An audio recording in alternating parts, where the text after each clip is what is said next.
খেলেছে সিএসকে, দেখে তো মনে হয় না তারা সেমিফাইনাল অব্দি যেতে পারবে। তার ভৈভব সূর্যবংশী ৩০৫ স্ট্রাইক রেটে ৫২ রান করেছে। বন্ধুরা, বাইরে সাংঘাতিক বৃষ্টি হচ্ছিল, তো আমি বাড়ি গিয়েছিলাম, তো পুরো ভিজে গিয়েছিলাম, তাই জামাটা চেঞ্জ করে নিয়েছি।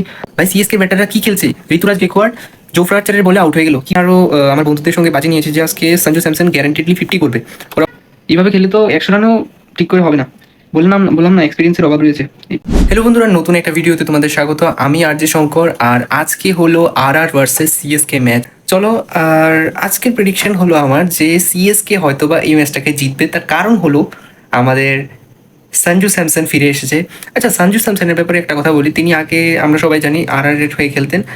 যদিও 2015-তে তিনি প্রথমে জয়েন করেছিলেন সিএসকেতে, এখন তিনি আবার পুনরায় সিএসকেতে ফিরে এসেছেন।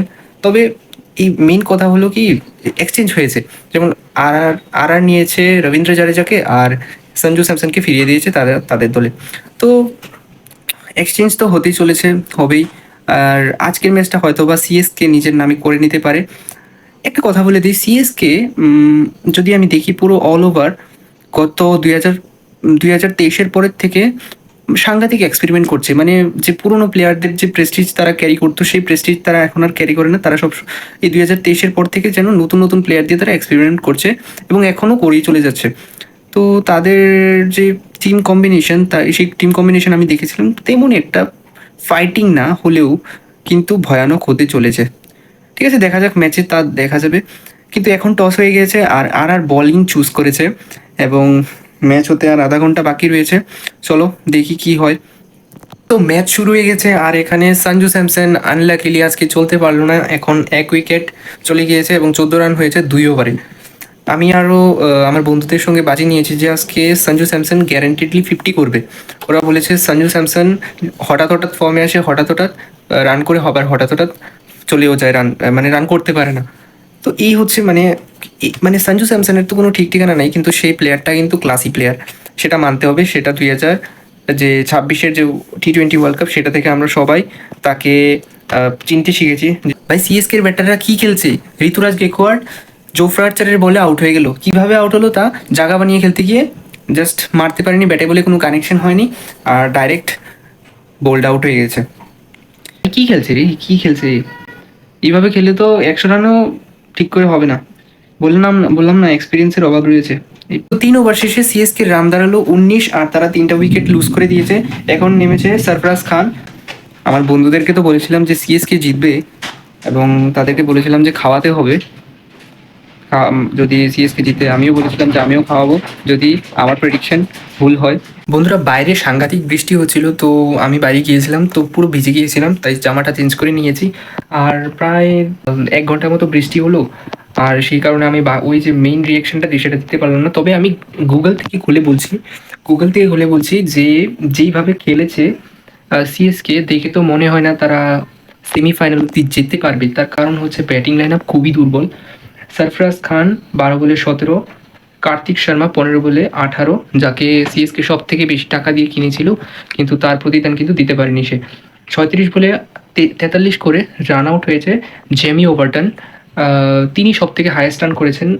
উইকেট টেকারের মধ্যে তো 3জনই আছে। জোফরা আর্চার 2টা উইকেট, নান্দ্রে বার্গার 2টা উইকেট, রবীন্দ্র জাদেজা 2টা উইকেট। ভাই, যাকে ছেড়ে দিয়েছিল সিএসকে, সে আজকে 2টা উইকেট নিয়েছে, তাও আবার 6-এর কোনো মিনিট। দারুণ। কিন্তু আজকে এমএস ধোনি খেলেনি, হয়তো বা 1-2 সপ্তাহ পরে খেলবে, আমি যেটা শুনতে পেলাম। কালকে এটা নিয়ে আলোচনা হচ্ছিল, সো সমস্যা নেই। আর আমার থেকে মনে হয় এই যে রানটা খুব ইজিলি চেস করবে, কারণ শুরুর দিকে অনেক ভালো ভালো ব্যাটার রয়েছে তাদের কাছে। রাজস্থান রয়্যালসের কাছে বৈভব সূর্যবংশী, যশস্বী জয়সওয়াল, ধ্রুব জুরেল, রিয়ান পরাগ সবগুলি ফর্মে রয়েছে। সিমরন হেটমায়ার ভাই তাকতবর প্লেয়ার। বৈভব সূর্যবংশী ভাই, তাকে দেখলেই তো আমরা একটা জিনিস জানতে পারি যে বৈভব সূর্যবংশী আগামী রোহিত শর্মা হতে চলেছে।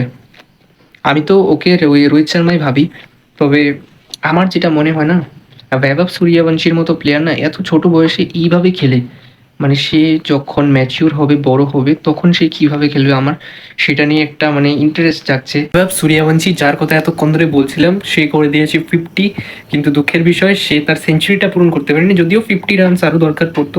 52 করেছে, তবে যে বিধ্বংসী ইনিংস খেলেছে, 4টা 4 এবং 5টা ছক্কা মেরেছে, এবং বড় হোক ছোট হোক যে কোনো বলারকে সে এমন ধোয়া ধুয়েছে, মানে ওকে দেখলে মনে হয় না যে, যেমন লাগে ও সিনিয়র একজন প্লেয়ার। 26 রান হয়ে গেছে অলরেডি একটা উইকেটের বিনিময়ে, এবং হয়তো বা এটা 10 ওভারে চেজ হয়ে যেতে পারে, খুব ইজিলি তারা চেজ করে নেবে। তো আমি গেছিলাম ভাত খেতে, আর ভাত খেয়ে এসে দেখি ম্যাচ শেষ। 8 উইকেট হাতে রেখে রাজস্থান রয়্যালস খুবই একটা বড় জয় পেল। 12.1 ওভারে জিতে গেল ম্যাচটা এবং 128 রান চেস করে ফেললো। যদি বলি রানের কথা একটু, তাহলে যশস্বী জয়সওয়াল 38, বৈভব সূর্যবংশী 305 স্ট্রাইক রেটে 52 রান করেছে, এবং 9 বলে 18 রান করেছে ধ্রুব জুরেল, 11 বলে 14 রান করেছে রিয়ান পরাগ। যদি ওভারঅল ম্যাচের কথা বলি, খুবই বোরিং ম্যাচ ছিল। এই ধরনের ম্যাচ অ্যাকচুয়ালি কাভার করা মজা আসে না, সত্যি কথা বলতে গেলে। আর সিএসকের মতো দল যদি এরকম খেলে, তাদের প্রেস্টিজ কোথা থেকে কোথায় নামিয়ে নিয়ে আসলো তারা। ঠিক আছে, যদিও আমার ফেভারিট, তাই আমি কিছু বলতে পারছি না। তবে ঠিক আছে, একটা ম্যাচ হারলাম কিন্তু কোনো সমস্যা নেই, হয়তো বা পরেরটা জিততেও পারি। তবে ভালো করে খেলতে হবে, আর ব্যাটিং বলিং সব কিছু ঠিকঠাক করতে হবে। চলো, গুড নাইট।